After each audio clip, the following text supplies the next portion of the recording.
মাথার ওপর আজ উড়োজাহাজ ভেঙে পড়লো। কথাটা শুনে অনেকেই হয়তো অবাক হবে। অবাক হওয়ার কিছুই নেই, কিন্তু এটা শুধু আমার মনের ভাবনা, আর কিছুই না। আচ্ছা, এই কথাটা যদি সত্যি হতো অনেকেই হয়তো খুশি হতো। সমস্ত কাহিনী তোমাদেরকে একটু পরেই জানাচ্ছি, তার আগে সবাই একবার বলো জয় গোপালের জয়। আজ আমি আমার ব্লগটা শুরু করলাম দুপুর থেকে, যখন আমি আমার ছেলেকে রেডি করাচ্ছি। এতদিনে হয়তো অনেকেই জেনে গেছে যে আমার ছেলে ক্রিকেটে ভর্তি হয়েছে। আমার ছেলের খুব শখ ক্রিকেট খেলার, আর সত্যি ও বিরাট কোহলিকে প্রচুর পছন্দ করে। যাই হোক, ছেলেকে রেডি করানো হয়ে গেছে, তারপরে আমি রেডি হব। আজকে একটু লেট হয়ে গেল, কারণ ভাত খেতে খেতে সত্যি অনেকটাই লেট হয়ে গেছে। আজ ঝটাপট কুর্তিটা পরে নিলাম। সত্যি কথা বলতে আজকে আমার ঘড়ি দেখারও টাইম নেই। আজকে আমি ক্রিকেটে নাইবা নিয়ে যেতে পারতাম, কারণ কালকে থেকে আবার আমার ছেলের পরীক্ষা আছে। কিন্তু সত্যি অনেক ভালো লাগে যখন দেখি নিজের পছন্দ মতো কোনো কিছু আমার ছেলে করতে পারছে। তোমরা হয়তো দেখেছো আমার ছেলেকে আমি নাচে ভর্তি করিয়েছিলাম, কিন্তু সত্যি কথা বলতে নাচের প্রতি ওর অতটাও আগ্রহ ছিল না। তাই ওকে যখন বললাম যে তুই কি ক্রিকেটে ভর্তি হবি, তখন ও একবারও ভাবলো না, এক সঙ্গে সঙ্গেই বলে দিল হ্যাঁ আমি ভর্তি হব। তাই ভাবলাম যে ওর যেটাতে ন্যাক আছে সেটাতে ভর্তি করাই ভালো, তাই না? তারপর দেখতেই পাচ্ছ আমি আমার ওষুধ খেয়ে নিজে রেডি হয়ে পুরো কমপ্লিট হয়ে গেছি। তারপরে ছেলে জুতোটা পরানো হয়নি, ওকে জুতোটা ভালো করে পরিয়ে দিলাম। সত্যি কথা বলতে এই বুট পরাতে আমার প্রচুর অসুবিধা হতো আগে।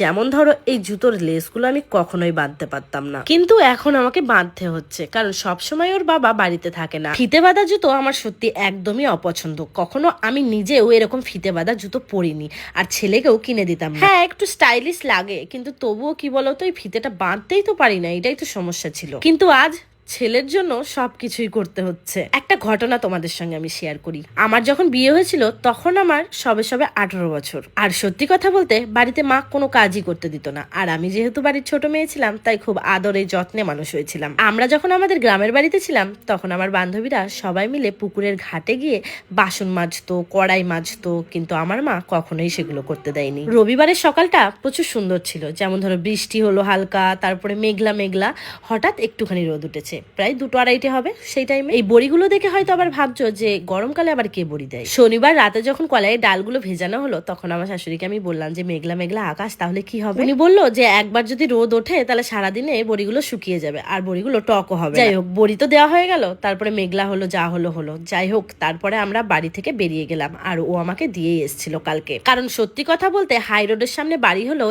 একটা সমস্যা আমাদের থেকেই যায়, অনেক বাস তারপরে টোটো পাওয়া তো যায়, কিন্তু সময় মতো পাওয়া যায় না। আর আমাকে যেহেতু দুপুরবেলা যেতে হয়, আর দুপুরবেলা কোনো কিছুই সত্যি কথা বলতে পাওয়া যায় না, আর একা যদি থাকি তাহলে তো কোনোভাবেই সম্ভব না। যাই হোক, তারপর দীপঙ্করকে অনেক রিকোয়েস্ট করার পরে ও বললো যে ঠিক আছে আমি তোমাদেরকে দিয়ে আসছি। এই যে সামনে যে লোকটা দেখছো, উনি হয়তো ভাবছে যে এত বড় গাড়ি এই সরু গলির মধ্যে ঢোকানোর কি দরকার ছিল, কিন্তু এতটা লেট হয়ে গেছে এই গলির ভিতরেই গাড়িটাকে ঢোকাতে হলো, কারণ 3:30 থেকে যেহেতু ম্যাচ শুরু হয়ে যায়। আর আমি চলে গেছিলাম মাঠের মধ্যে, মাঠে গিয়ে চুপচাপ বসে রইলাম। ওই যে দূরে দেখতে পাচ্ছ ওখানে অলরেডি খেলা শুরু হয়ে গেছিল, মানে প্রথমে যেগুলো শুরু হয়।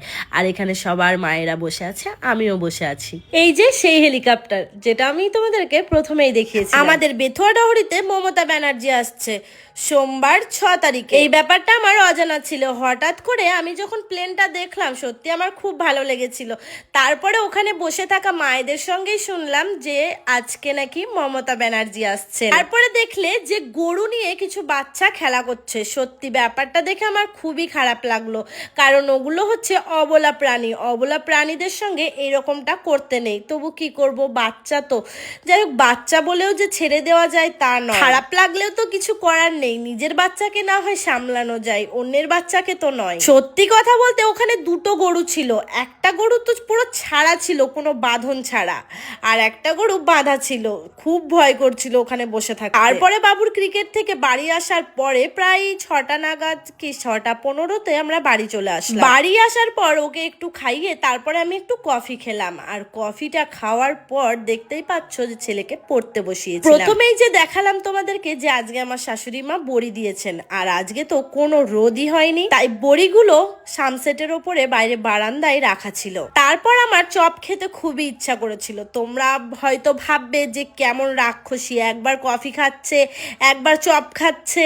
সন্ধ্যাবেলা প্রত্যেক দিনই মনে হয় কি খাই, কিছু যখন নিজে ইচ্ছা করে না রান্না করে খাই, তখন আমি এই চপটা খাই। কারণ আমাদের এই যুগপুরের চপ সত্যি অনেক ফেমাস। আমাদের এখানে আরো একটা জিনিস ফেমাস আছে, যেটা হলো ফুচকা। ফুচকা খাওয়াটা তোমাদের আমি নেক্সট দিন শেয়ার করব। গতকাল সোমবার মানে আজকে যেহেতু আমার ছেলের পরীক্ষা, তাই কালকে রাতের বেলা আমি একটু পড়তে বসিয়েছিলাম। কারণ ও সত্যি কথা বলতে বাংলাতে প্রচুর কাঁচা। আমি এদিকে খাচ্ছিলাম আর ও বারবার বলছিল মা আমাকে একটু দাও। আর আমার কথা হচ্ছে পড়ার সময় কিছু খেলে আমার একদমই পছন্দ হয় না।